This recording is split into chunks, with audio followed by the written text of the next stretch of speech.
So good afternoon, everybody. My name is Dan. This is Dawn. We are two of your co-producers for the event Beyond the Love. And what we're going to talk to you about today is one of the poly tools from the toolbox that we think is often overlooked and one of the most essential ones out there. This is a tool that we're going to call Change the Story. So I actually wish we'd found it a long time ago. We probably figured this out. We've been doing this for 18 years. We probably figured this out about 30 years ago. Yeah. So I wish we'd actually found it earlier. So, and this one's called Changing the Story. And it is literally about when things happen, like say you get a text. I'm already creating a story in my head, who it's from, what it's about, what they're doing, that the text is more important than the time being spent with me, right? The whole little jealousy thing. We've got the whole stories going on in our head. So we're humans. It's what we do.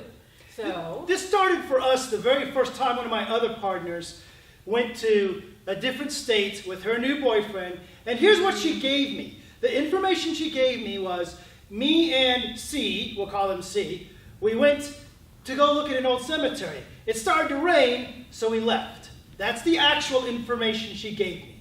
Here's the story. The story that I put in my head listen to the story. was me and C went to this cemetery. It was dark and scary. And it started to rain, so we cuddled. And he looked at me. Hi. And then he fucked me over the back with. No, anyway, that's not important now. Right? So what we tend to do, one of the challenges with polyamory is that instead of living in this moment where we are right now, we live in the past or we live in the future. We bring all the stories of everybody in our past. Mm-hmm. It just so happens that I have an ex-wife that used to cheat on me. And because of that, I assume all women are going to cheat on me. And even though the front of me says, Dawn's good, she wouldn't do that, heck, polyamory means she doesn't have to cheat on me. She just has to pick up the phone and let me know.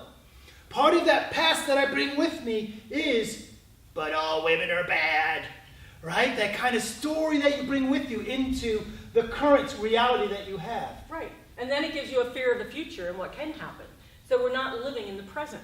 So all I know is that there was a text on his phone.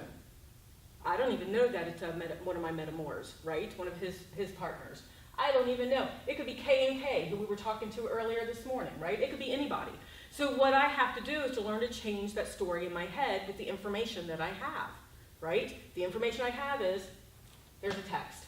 And we can build any kind of story we want around that. What happens is many people, I won't say we all, but some of us naturally want to take that worst look scenario, right? It's his other boyfriend, it's his other girlfriend, they're texting, and there's little hearts and love, and I just bought a puppy for you, and I can't wait until you leave that stick-in-the-mud partner of yours so we can express our deep spiritual oneness of the universe.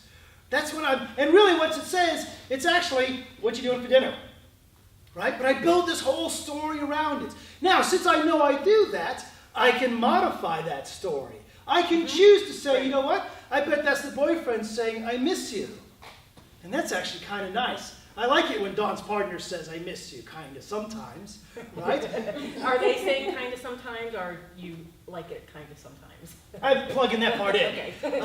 It could be, what we do is we recognize that since, here's the fun part, we never know the reality. Right. We don't know the truth. When my other partner and her boyfriend went to that cemetery, it might have been exactly like I pictured it. Or it could have been like, fuck, it's raining! Fuck, a zombie! Fuck, right? We don't know what it was like. So I make up a story for myself. I say, well, look, as long as I'm going to fill in the blanks and make some shit up, I'm going to make up something that says they went to the cemetery together, and they probably see some cool shit. They probably enjoyed each other's company. Well, that's okay. That's cool. And then they probably didn't have sex in the middle of a cemetery because they're both normal people, relatively speaking. You weren't thinking about me, but that's okay. But it is changing the stories. I mean, literally, how many of us make up these stories and spend all of this time making up stories in our head? How much value does it have? How many times is it correct? How much energy have we wasted on making up stories and then being all stressed out when they come home and they don't even know why we're stressed out? It's because we've already made up stories of what they've done, and now we just want to attack them over something that they have no clue about. So if we can just change the story or get rid of the story altogether. And that's the next phase in this tool, actually, right? Is to go from the point that now that I recognize I've got an illusionary story that I filled in with my past baggage. Past baggage or future fear. Or future fears. And then I said, well, I'm just going to make up a story. You know, since I'm making up a story to start with, I'll just make up a story. And then we could actually take it to that next level where we just get rid of the story altogether. And when when my phone goes off, we learn, Dawn just reaches over or looks over at me and says, who's that? Yeah. And instead of me saying, oh, she's attacking me, she's just to say, it's Karen. She's asking me if we're stopping for dinner and she wants to know if she wants to join us. So, or something, right? I don't have to make up a story. So that can be very powerful. It's not an easy process to get through because we come from a land, we come from image makers that tell us, if this happens, if your wife or your boyfriend's getting a text from another person, you better watch out, they're probably going to steal them, right? My poly partners do not want to steal my wife. They want to borrow her for a little bit. Or borrow you. They don't want to borrow me. Somebody's getting borrowed. Somebody's getting borrowed. Thanks, guys.